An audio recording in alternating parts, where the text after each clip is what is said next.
What if I told you that silence isn't weakness, it's a weapon? While you're quiet, she expects you to break, to text, to explain. But the longer you say nothing, the more the echo of your absence grows louder in her mind, and slowly, without warning, it begins to hurt. At first she felt in control. Now she's second-guessing everything. Because silence doesn't just leave space, it forces reflection. And reflection breeds regret.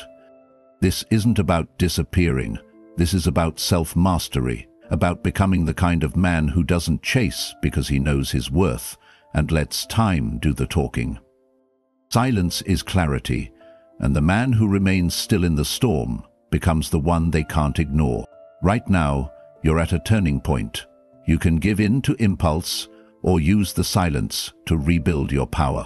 So if you're ready to make her feel your absence, not just notice it, hit that like button, subscribe, and comment below. I lead with silence, not desperation. Let's begin.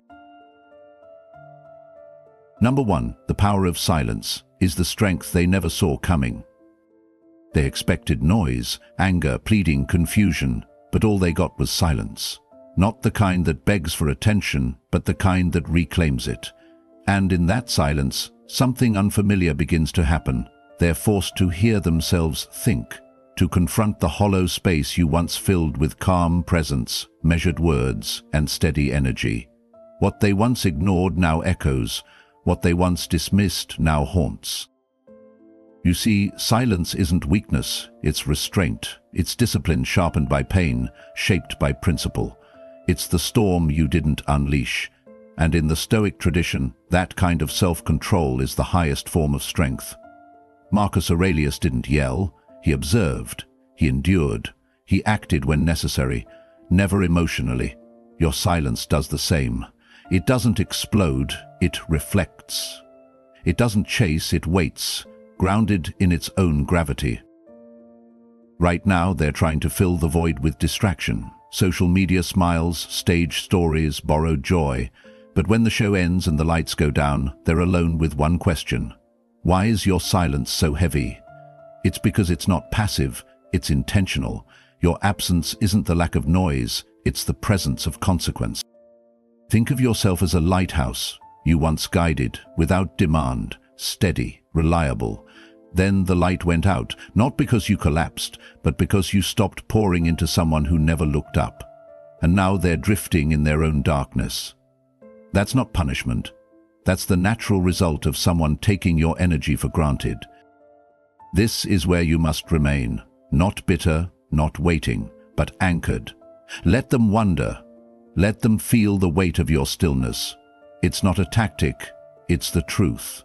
You've moved on from proving your worth through reaction. Now, you prove it by peace. Let your silence speak what your words no longer need to say.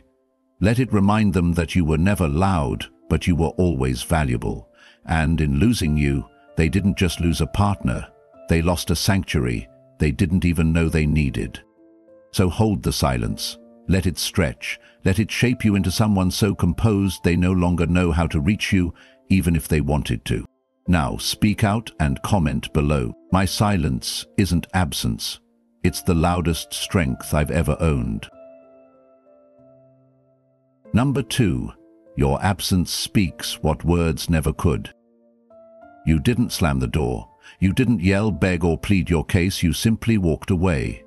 With quiet, with dignity, with a presence that said more in stillness than most people say in screams.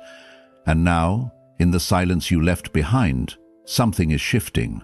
Not just in them, but in the space between you. They don't know what to do with your absence. It's not what they expected. You were always the steady one, the one who stayed, who explained, who tried.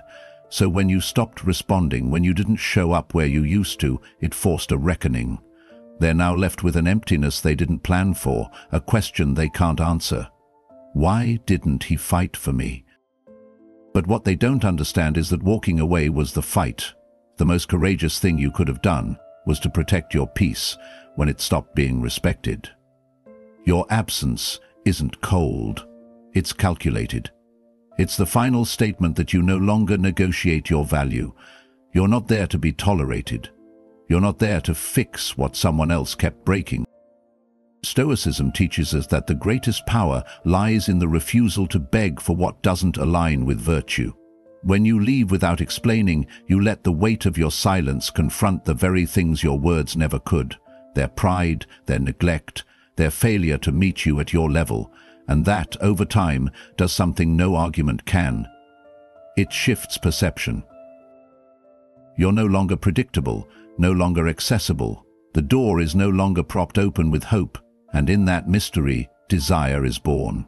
Because people don't crave what's constant, they crave what's rare, what's dignified, what quietly walks away instead of loudly proving itself. You're like the moon now. Distant, glowing, untouchable, there but not always visible, and your absence changes the temperature of their world. It's colder now, not because you took the warmth with you, but because they finally realize what your warmth used to feel like. So remain distant. Let your silence become your signature, not in bitterness, but in balance. They'll either rise to meet your standard or fade into the noise you left behind. Either way, your silence did what your presence never could.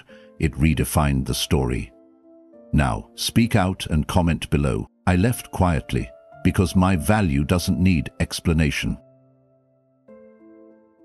Number 3. Their smile can lie, but your silence never does. They look fine, maybe even better than fine. The posts show smiles, the stories are loud, and the world seems convinced they've moved on without a scratch. But deep beneath the surface, beneath the carefully curated highlight reel, something is unsettled. And it's not your words that haunt them, it's your silence. Because here's the truth: when someone expects a reaction and gets none, it forces them inward. They can't blame you, argue with you, or define you anymore. You've taken away their mirror, and now they're left to face themselves, unfiltered, uninterrupted, and alone. That's not just uncomfortable, it's transformative. Your silence becomes a trigger, not because it's empty, but because it's full of meaning, full of the strength they never expected from you, full of the peace they never learned to sit with. And now they're spiraling through thoughts they can't admit out loud. Did they misjudge your worth? Were they too quick to dismiss someone who would have stood by them forever? This is the internal war. Pride tells them to ignore it, to maintain the performance. But pain tells the truth backstage. Stoicism calls this the collapse of illusion, because once the drama ends and the crowd fades, all that's left is the echo of what was real and what they lost. Imagine them as an actor under the spotlight, delivering lines to an audience that's no longer paying attention. The play goes on, but you're no longer seated. You've exited the theater entirely, and now the applause rings hollow. That's what your silence does. It breaks the fourth wall. It exposes the script for what it was: noise. Meanwhile, you haven't just gone quiet. You've gone inward. You've redirected everything they took for granted into something they can't control: your growth. And the more still you become, the louder their self-doubt grows. Because silence is not passive, it's revealing. And it's revealing things they hoped to avoid. So let them perform. Let them pretend. You don't need a role in their story anymore. You're not acting. You're living. And while they rehearse lines for a stage that's losing relevance, you're building something real, off camera, off screen, and far from their reach. Now, speak out and comment below. While they perform, I evolve. My silence needs no stage. Number 4. Regret doesn't shout. It grows in silence. At first they don't feel it. The rush of freedom, the novelty of space. It distracts them. They fill their days with noise, new people, new plans, curated moments of laughter shared online. From the outside, it looks like peace, like they've won. But regret rarely announces itself in the beginning. It arrives slowly, quietly, fed by the very silence they thought they wanted. You see, they expected you to break, to chase, to crumble under their absence. But you didn't. You stayed calm, you stayed grounded, you vanished without drama, without explanation, and that changed everything.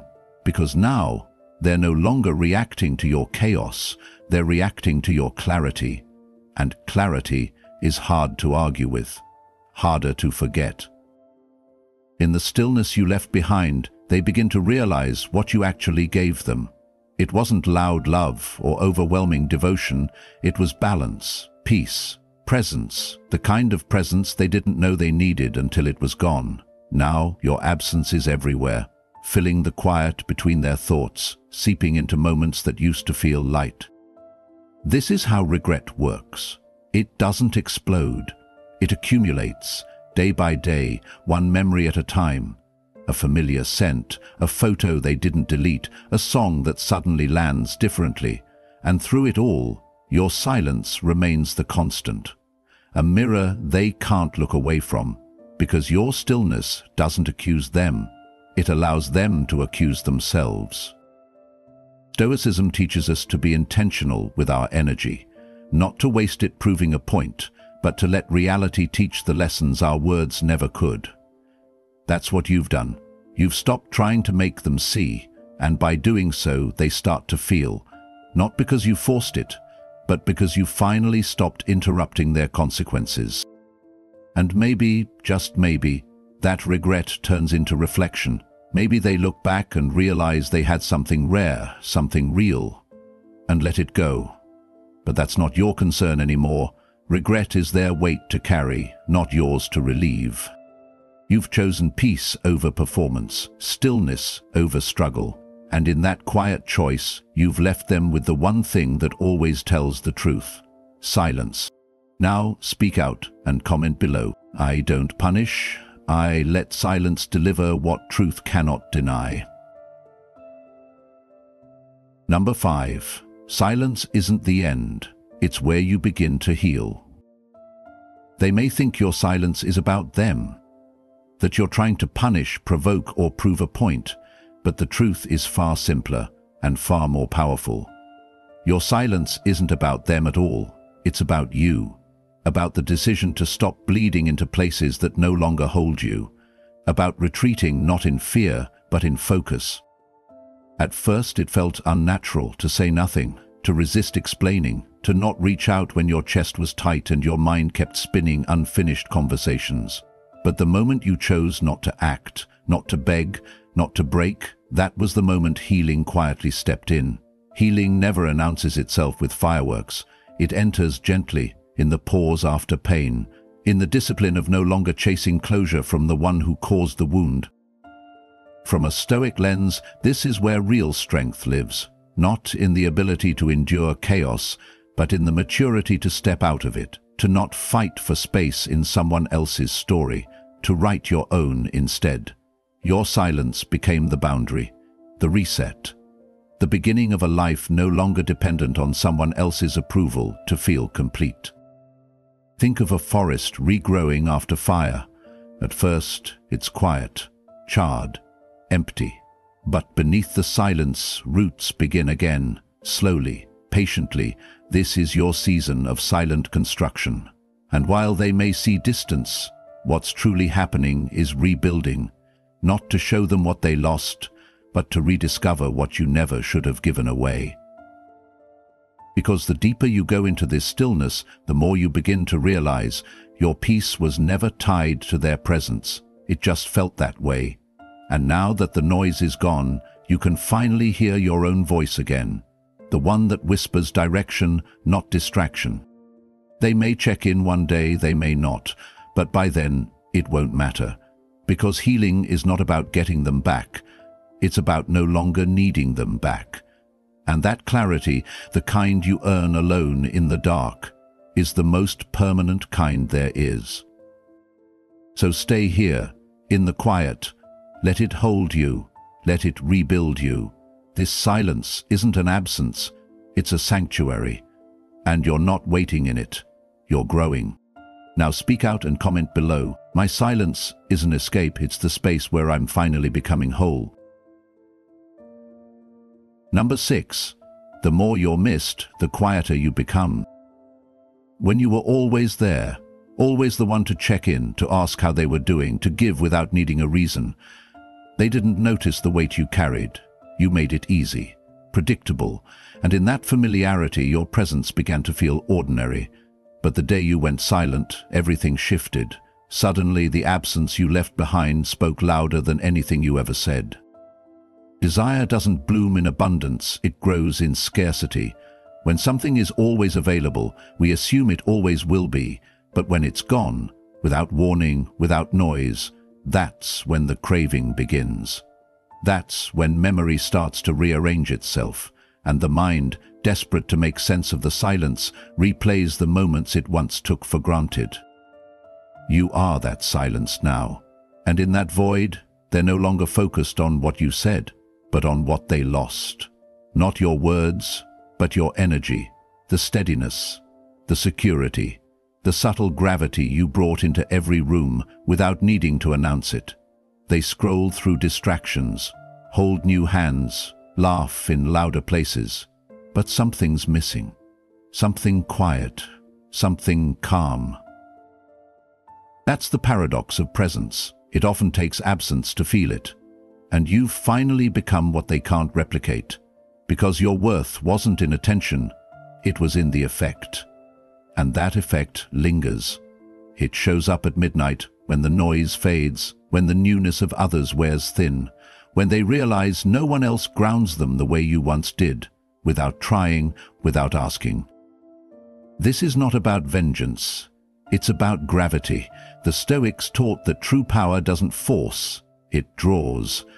And you, in your silence, have become a quiet force, unreachable, unbothered. Not because you stopped caring, but because you started caring in the right direction, inward. So let them miss you, not out of punishment, but out of contrast. The further you walk away from being easily accessed, the more undeniable your value becomes, and in that distance you shift from a person to a presence. One they remember but can no longer hold. One they didn't understand until it was gone. Now, speak out and comment below. The more they miss me, the less I return. I am no longer waiting to be seen. Number 7. You let go, not to lose, but to lead. Letting go isn't a single act. It's not one moment, one decision, one clean break. It's a slow, deliberate process, like untying a knot that's been tangled for years. Every day you loosen your grip a little more, not because it doesn't hurt, but because you finally see what holding on is costing you. You held on longer than you should have. You stayed hopeful, patient, forgiving. You told yourself they'd see, they'd change, they'd return to the version you first fell for. But time and silence taught you the most brutal lesson of all. That sometimes love doesn't break in half, it just fades in one direction, and no amount of giving, waiting, or explaining can reverse it. What you're doing now isn't running away, it's reclaiming. Letting go doesn't mean you stopped caring, it means you stopped abandoning yourself for someone who could so easily live without you. That's not weakness, that's wisdom. The kind of wisdom that Stoicism has long demanded. Release what you cannot control and return to what you can, your thoughts, your values, your path. This is where everything changes. You stop needing closure, you stop rehearsing conversations in your head, you stop looking at your phone like it's an altar to hope. You wake up and instead of asking, will they come back, you ask, how far can I go without them? That's not bitterness, that's clarity. The kind that comes when you finally understand. Letting go isn't the end of the story, it's the beginning of your authorship. And as you walk forward, quietly, without theatrics, they'll feel it. Not in what you say, not even in what you do, but in what you no longer respond to. The man who once waited has vanished. In his place stands someone who doesn't chase, doesn't plead, doesn't pause his growth to make room for someone else's indecision. You let go not to prove something to them, but to prove something to yourself. That you are more than what you lost. that you are not made of their absence, but of your own presence. And in that presence, something sacred is taking root. Peace. The kind that cannot be shaken by silence or absence, or the memory of someone who once didn't see your worth. Now, speak out and comment below. I didn't lose her. I found myself by letting go. You started this path thinking silence was passive, but now you know. It's deliberate, powerful, a mirror that forces her to see what she gave up. She expected you to react. Instead, you elevated. And now she's not just missing you, she's wondering if she ever deserved you. If you're ready to keep growing, stay grounded and let silence work in your favor. Like this video, subscribe, and comment below. I am the storm in stillness. Stay silent, stay steady, because strength speaks loudest when it says nothing at all.